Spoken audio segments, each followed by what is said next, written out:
Thank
you.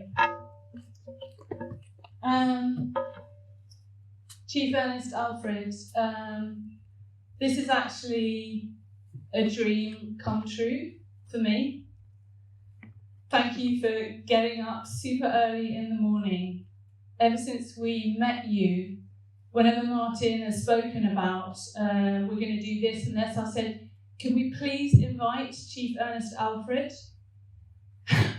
Because Norway seriously needs to meet you and your people. You've got an unbroken tradition of contact with the Salmon people, and we sadly have not only broken it, but we have a kind of obscene relationship with the Salmon people now. So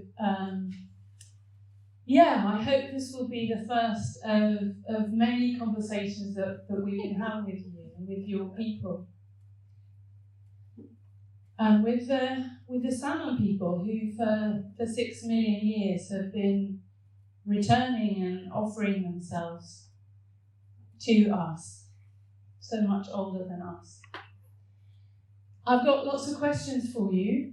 My name's Georgiana Keable for the rest of you, and I work as a storyteller. I've got lots of questions for you. Before I do that, I'd like to just share with the audience how we came to meet you. Are you still there? Technical freak out.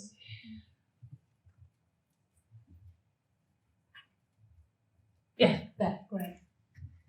So we began making this performance, and Martin Lee is a great storyteller, and he wanted to make his work into an oral story, and so we made this show, which I thought was fantastic. But to be honest, I mean, it's like, for me, fish, they're not my favourite cuddly things, you know? And then one day, as we were working on it, I was sitting in the bus, and I found that I was a salmon. And that's the power of storytelling. And he then said that we needed to go to North America, to the Pacific West Coast, to Canada. And I was like, actually, that's the one place in the world I really don't want to go to. But I understood that we needed to go, and at the same time, I felt so bad because here we are. I don't know if you people in the audience, you probably know something about how Marine Harvest, whose real name should really be Marine Extinction, they've changed their name anyway to MOE, which is maybe more suitable as they're mowing down the wild fish.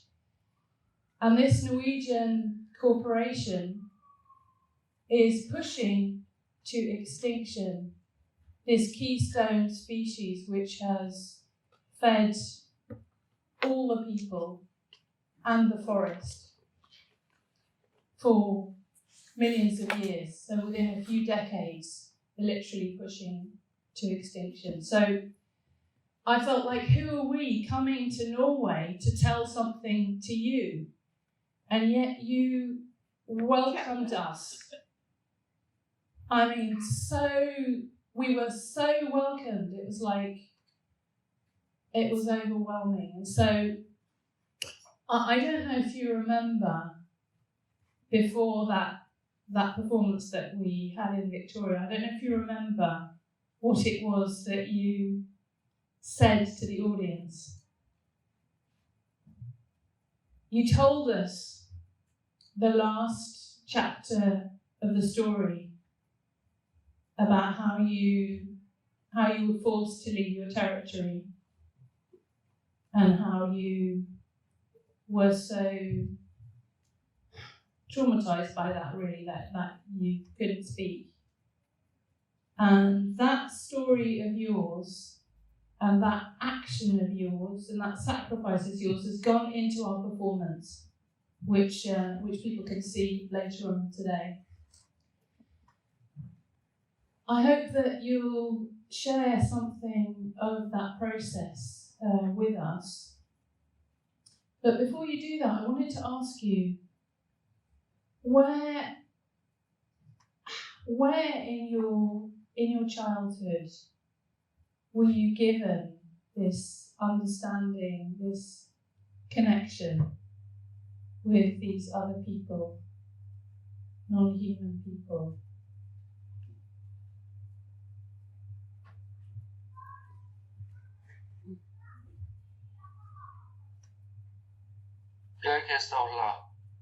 Can you hear me? Yes, you can. I'll speak in my language first. Can help with. Click on audio settings. The sound is coming out from the computer instead of those.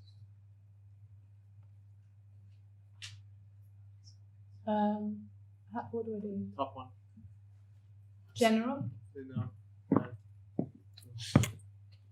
I'm not a Mac user. It's not. Let's see. You can choose the output. Here. This is wrong. This is wrong. It's supposed to be Kristen. Okay, sorry, we had some problem with the sound there. Okay, please. Such a loaded question. Not mute. Nu waan kokoomalla stiedettiin vähän ovinnetuisesta nopeasti. Nyt me suhtaan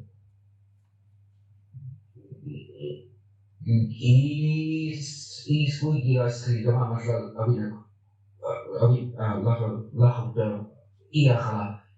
lahutta ovinnetuisesta nopeasti. What I've said is that white people have come here. Thank you for obviously all of you, but that there's been serious destruction here and mismanagement on behalf of the white people. My first statement. My second statement should be that we know the problem. We know what's gone. We know what's happened to our fish. We know where the salmon has gone.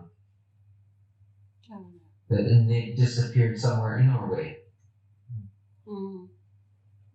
Among these Norwegian companies. So, and we're done. I think we've had it. And we've sent the Norwegian-owned companies packing.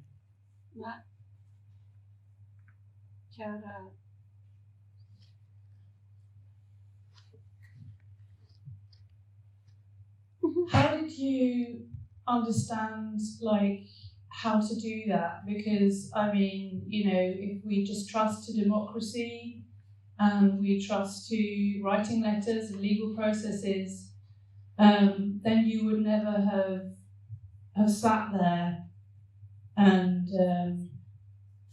make this happen? How did you know that you need? Oh, that one's easy. This is my house. Aye. This is where I grew up. This is my house. And when I see people trespassing or making a mess in my yard, I think you would make such a stink yourself. That's what's happened here. And it was really easy for me to, once I had a full understanding of what what the farmers were doing here in our house, then I really understood my responsibilities. But it was quite a sacrifice. I mean, you went, you were in that little hut, right, for nearly a year. I mean, it's not. It's this peaceful civil disobedience is. It was radical. It was a huge sacrifice. I mean, you had a job, you had relationships, you.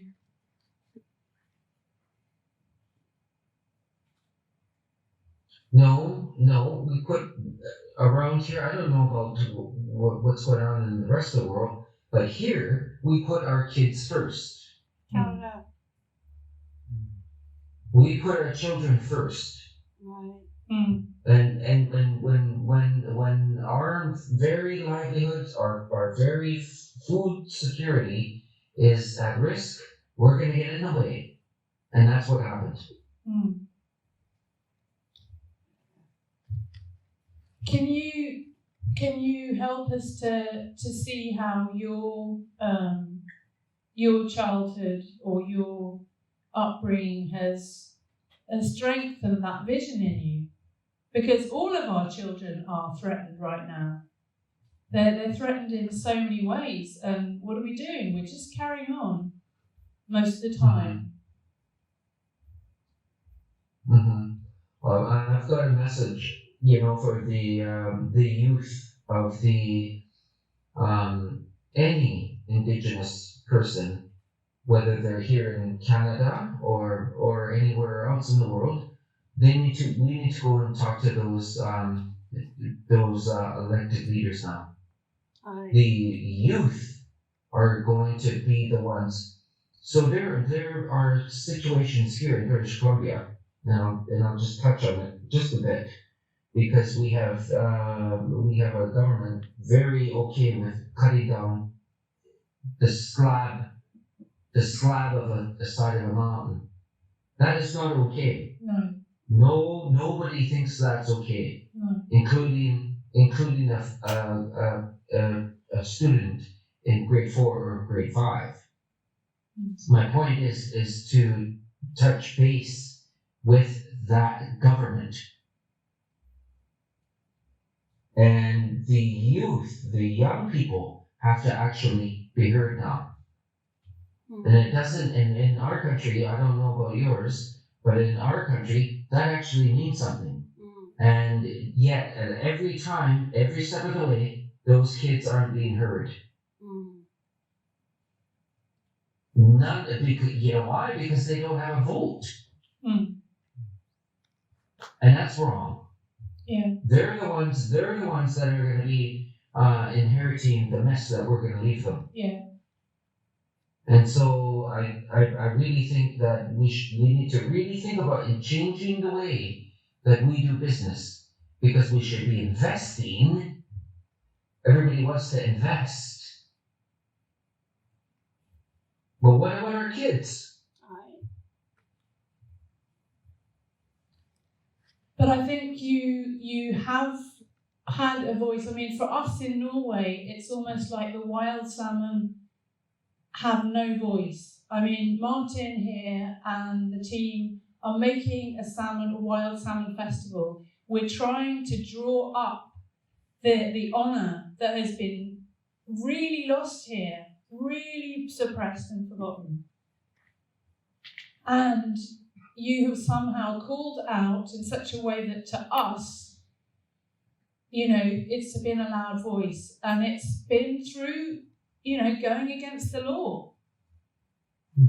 And just as the Greta and the Fridays for the Future and Extinction Rebellion, strangely enough, kind of at a similar time, 2017 you began, 2018 there was, at that same moment in history, you were stepping over the line, and, the law, whatever that means, you were breaking the law in your own territory by getting onto that salmon farm and saying this is not okay.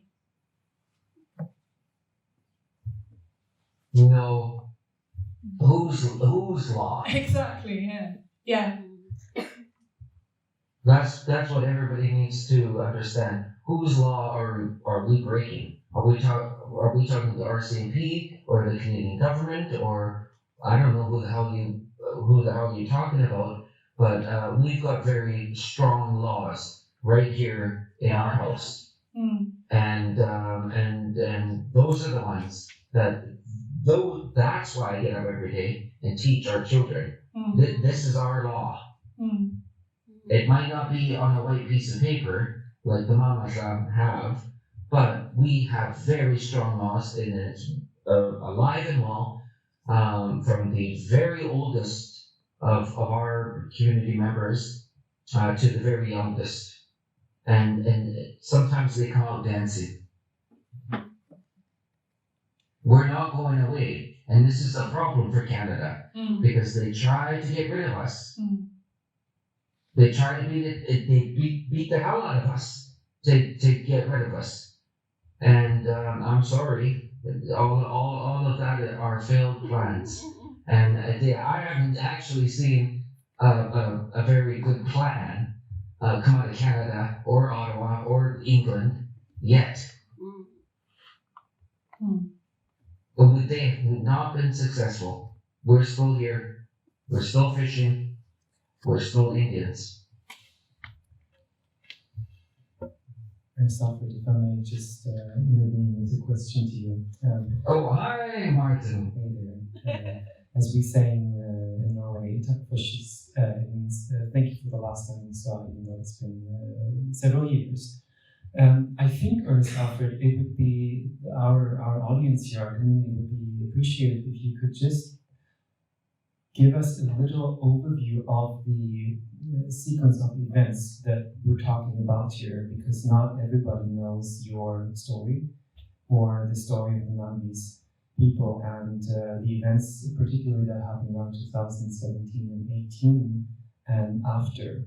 I think that would help some of us here to understand where in the story you are, where in the story we met and what happened afterwards.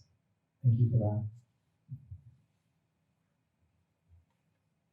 As in the Swanson occupation and events leading up to that, and then events coming out of that, bringing us up to date. Thank you. I'm really sorry. Could you repeat the question, because I'm having trouble hearing. Right, Martin. I think we would appreciate if you could give us a small sequence of events of what happened leading up to the Swanson occupation and the events that came out of that, bringing us to today. Thank you.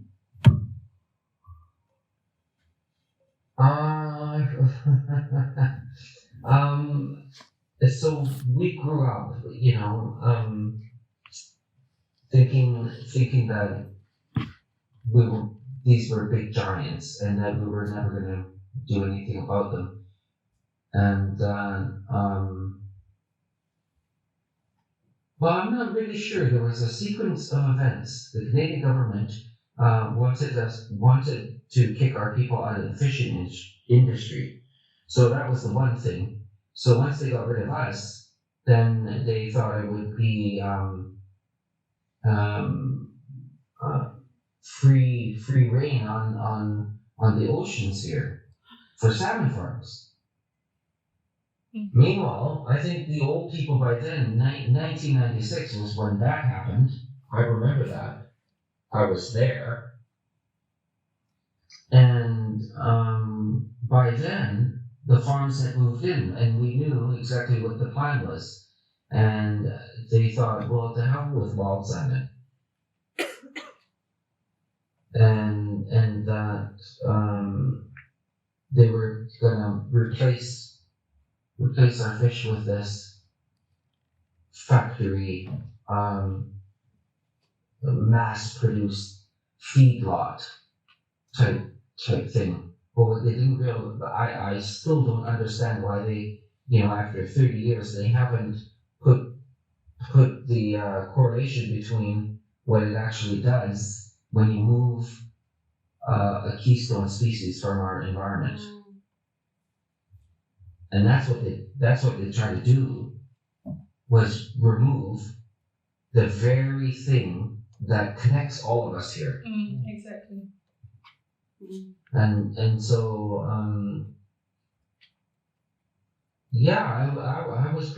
I was very young, and I was always told, like as a little kid and growing up, as then later in teenage years and things like that, stay away from them. Don't go anywhere near them. Just look away. Don't do anything. And I'm going, what the hell? What's with these farms? Like, why are all the old people were scared of them? And at some point in the year, I think it was 2017. By then, skip forward to 2017, we have had enough. And they put a little GoPro camera on the end of a pole, and they lowered it into a fish farm illegally. It depends on who you ask, who these laws apply to. But it illegally lowered these cameras into these fish pens, and we saw. We saw exactly what the hell they were doing in our waters, and that was it. This has never been done, and that was it. I think along with myself and a whole bunch of other people, threw in the towel, said, we're done. We're getting rid of this BS industry. And I think I'm pretty proud of the success. The hard work and the sacrifice that came, so that we could see this industry move somewhere else. Or innovate, or grow the hell up.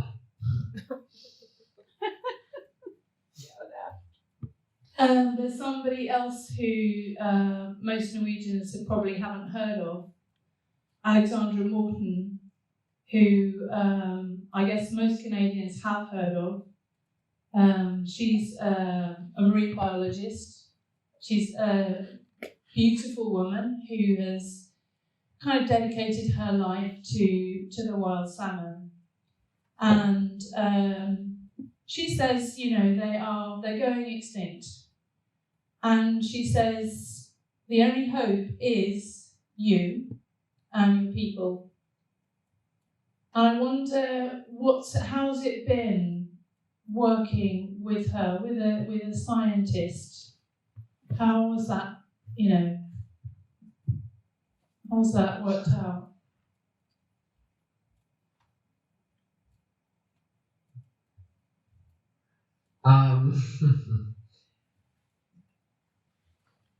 In Canada, we want to put our best scientific practices first, and so I'm a real scientist, really, in my mind, and naturally. But when you have government scientists that are paid by industry, manipulating data Yeah. or flubbing the science, and then all of a sudden these are the experts that Canada has hired to take a look at these viruses. We all know fish farms suck. They suck our oxygen. They suck everything. The sea lice. Oh my God! It goes both ways. And when you have somebody that talks and speaks against that and says this is wrong, all of a sudden they're a blacklisted person in Canada. You're actually not allowed to call down fish farms in Canada. So when somebody like Dr. Alexander Morton comes along, we stand aside and we get out of the way, and we let a real human and a scientist do her work. She stands right beside. In fact, our family has stood her up as a non-native woman. In our custom is a very big deal to stand her up and give her a name. And among our people, we call her Williamsy, Great Web. May I ask you a question that leads in somewhat different direction, Ernst Alfred? Can you hear me better? Do you want to use this microphone, maybe? What if I use this microphone? Is this better? Oh. I'd like to ask a question that leads into a somewhat different direction, but you're chief of the Nungis people of Alert Bay in northern Vancouver Island.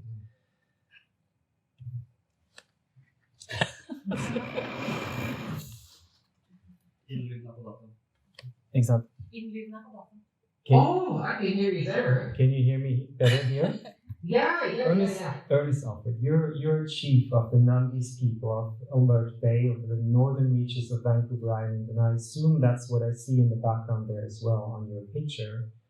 Could you just describe to us, give us some images of who are salmon to you? What do salmon mean to you and your culture? And you're laughing probably because the question is probably a hornet's nest that I'm tapping into. But if you could just evoke a few images for us, and because I assume it is not so familiar to many of us over here how you relate to these fish. Thank you.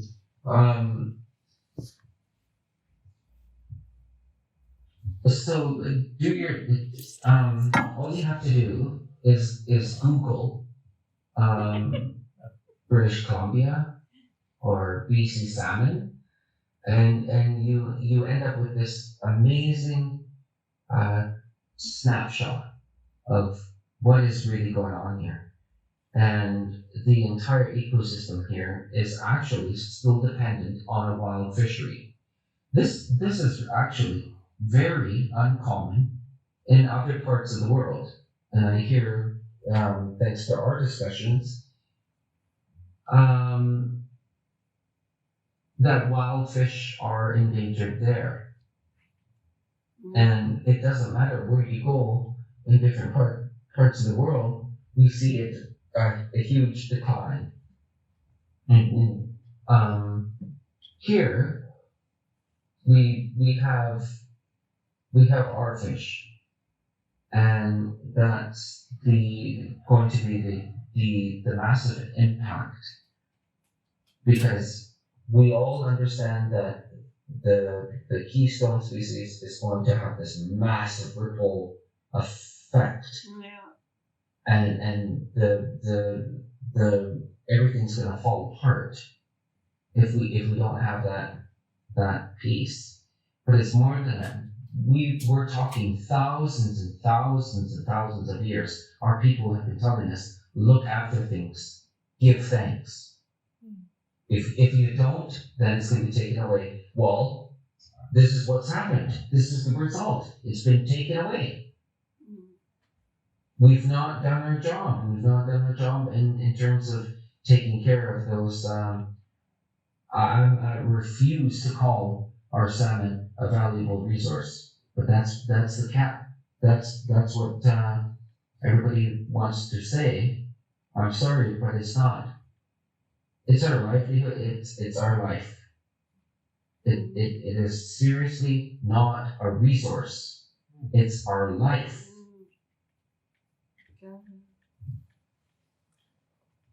What word or words do you have in your language for salmon, and how would you translate them most directly into Norwegian? Into Norwegian. You probably don't do that, but how about English? What words for salmon do you speak? Can you hear me better if I speak into the... Oh, there you are. This is funny. I'm asking you, what words do you have in your language for salmon, and how would you translate them most directly into English? So for us, our people, when twins are born, the old people would have a ceremony right at their birth, because the birth of abundance comes from the salmon, and so the old people would say that they come from the house at the bottom of the ocean, and represent abundance, because that's what the fish means to us. Abundance. They come in so many numbers. They from the very beginning. The old people tell us that from the very beginning, our very river was in fact sacrificed, so that we would always have fish, and that we would never have an issue with scarcity. Well, here we are, and if you should have some scarcity, these are the things that are going to happen. We're seeing those things happen right now. Your forests will burn. The rocks will crack. The lakes will dry up. The people will suffer. Hello? We're not making this up. This was forecasted by our ancestors, and now we're seeing it in our very own territory, with very much with the conditions we're having to live with nowadays. When you were arrested, can you hear me? Speak just, I think maybe. I think if I, but yeah. I have an audience here to think about as well. When you were arrested back in early 2018, I believe, and deported, that seemed to be a breaking point in your community's work. That's roughly when we met.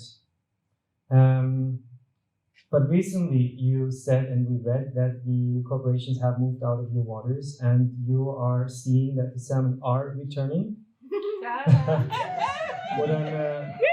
What I'm curious is, what is your community's vision for the future? Where do you see hope? What is your vision for a new sort of abundance? Is it doable? Is it practical after so much destruction and so much loss? And please share some of that with us. So, immediately, when the farms moved out, we saw improvement. We saw an improvement in the environment, the ecosystem. We saw an improvement in so the little fry, the little ones leaving the rivers, were not molested for the first time in 30 years by the sea lice. And they were fat, and they were plump, and they were excited to get away from humans, and they left our territory and we're able to get out to sea. Right off the bat, I know that what we did was important. I know right off the bat that what we did was we made a stand. We were actually able to change the way the government, you know, the way they deal with our people. And now there's an agreement in place, and we see the removal of all of these farms, at least within our territory. We call it the Brown Archipelago. And we see these farms packing out. And so I think we're on eight farms out of the 11 that were in our discussion area have been removed. So go ahead and clap. Yeah.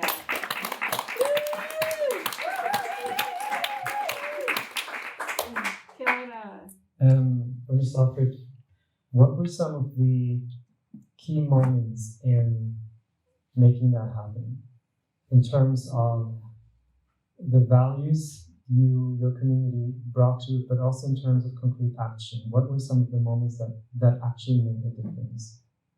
Can I tell you a little story? Please. Yeah.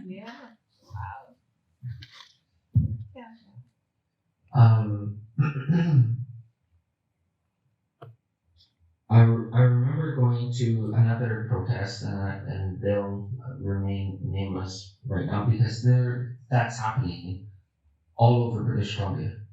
There are frontline defenders, and there's people standing up against this type of industry, this type of feedback, this type of extraction, abuse. It's happening all over British Columbia right now. And so when I saw that, and somebody came up to me and said, Ernest, would you talk a little bit about that? And I was really upset. Like I didn't really think that we should talk. You know, I should get upset about it. But it feels good. It feels really good when we have that kind of support, and they come to us from other parts of the country, because we're often are sitting there alone or cold or sometimes hungry. Probably not hungry, but my point is to remember those people. You know, we everybody really wants to do something. Everybody wants to get involved and participate in somehow or contribute. But what we don't actually think about is who's there on that front line, who's there standing up to these militant groups, the RCMP, like the list goes on and on. The people on the front lines need our support. They're the ones that are holding the ground. They're the ones that are they're going to take that sacrifice. I can speak to that.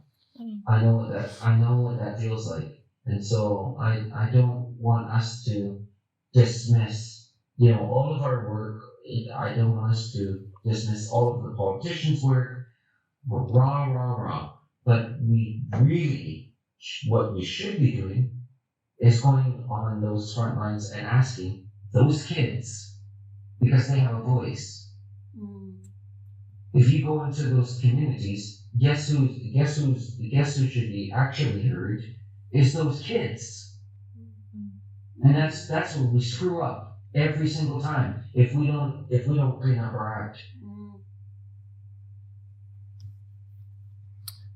yesterday we had a presentation by a school by 14 and 15-year-olds who had worked for months on making a documentary film about the salmon in our river here in Oslo. And they were given the simple task of writing the story of these fish from their own perspective, from a fish point of view, to do their own research, to do their own writing and filming and editing. And it was interesting how they said the task of shifting perspectives was crucial to their work. They couldn't in the beginning imagine even caring for the life of these fish or the ecology that these fish are touching and creating.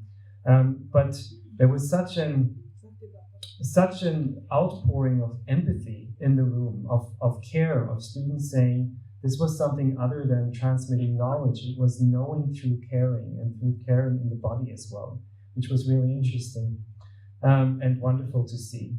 And also to see how in this work they found their voices. You speak about this, of the importance of giving voice to the young. And also I hear you talk about the importance of community, of supporting those who are standing in the front line, as you say, but also they need a support network of people less exposed perhaps, but equally important, equally crucial. And so this leads me to one more question to you, and also then I'd like to also invite Georgiana still in and being mindful of the clock that is ticking as well. But if you could speak just a little bit about the importance of celebration, of festivities, of ritual. And as you know, we are creating a festival, a homecoming festival, for the first time 10 years after these fish were killed accidentally by chlorine. And are looking to let this repeat itself every year into the future, to have a gathering for dialogue, for jubilation, for mourning those who have passed, but also for critically looking to how do we move forward from here, and creating community. Because much of the work we're creating here, it seems to me, is about community, seeing the generosity of so many coming together, gathered by and called by river. So I'd love to hear a little bit about that from you, your views on the importance of gathering on river seasonally. Martin, let me remind you how to slim down some of your questions the next time I give you. Please do. We'll talk about that later. Because I don't remember the first question. What I should say though is that we're detached.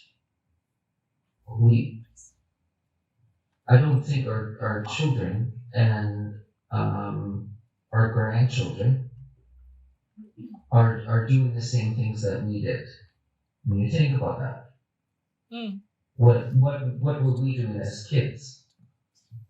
We were probably on a trail in a forest or on a beach, turning rocks, or doing something outdoors, and that's not happening. And so when you ask a young person or a youth or a young leader, what's most important, that doesn't come out. So we need to be really careful, and we need to be really clear about the kinds of things that we're going to teach our kids. And that's always heavy on my mind. And I always think about that because I've seen it over a period of time now. As a school teacher, some values have shifted, and I'm afraid of where we're shifting, because so now my job is to get everybody outside. Yeah. Get everybody down at the beach, get everybody up into the woods, and because this is our land, and our children are so being distracted by other important things, like the Facebook post and the Snap or the whatever the kids are doing, Instagram or whatever. I don't think that's where we're going to get our food. I don't think that's where we're going to get any fish. It's an important tool for us to use and the technology that's available will allow us to connect with others about protecting what we're doing. But what I realized was that that kind of thing is not going to bring our salmon back. That Instagram post or that Facebook post isn't going to bring our fish back. We actually have to get the hell out of the way or in the way.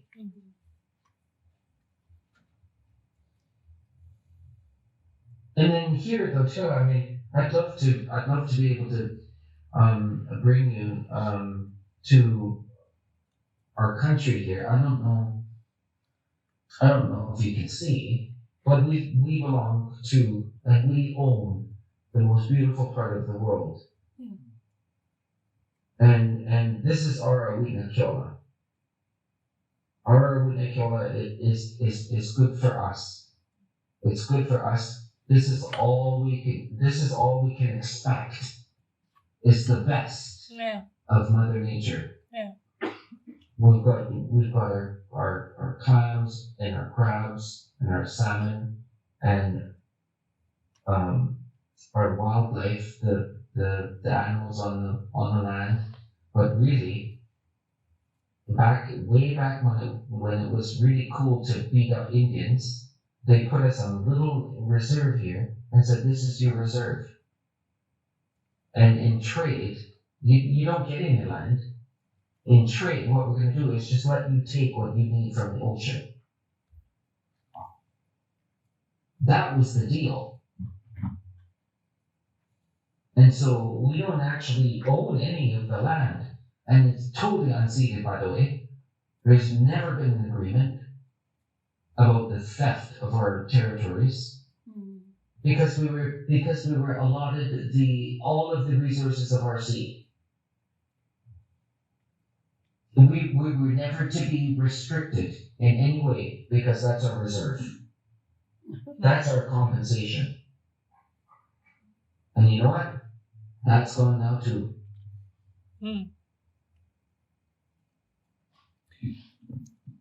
But you're taking it back. You're taking it back. And my dreams come true today. Speaking to you, listening to you. And I truly hope that this will be... We also live in the most beautiful part of the world, here in Norway. And I really hope that this conversation will continue year after year as this ritual which Martin, our chief... Oh yeah, because I'm going to the second annual. Yeah, exactly. Let's hope COVID is under our carpets. Yeah. So thank you from the bottom of my heart and from everybody here. Well, thank you. Oh, thank you.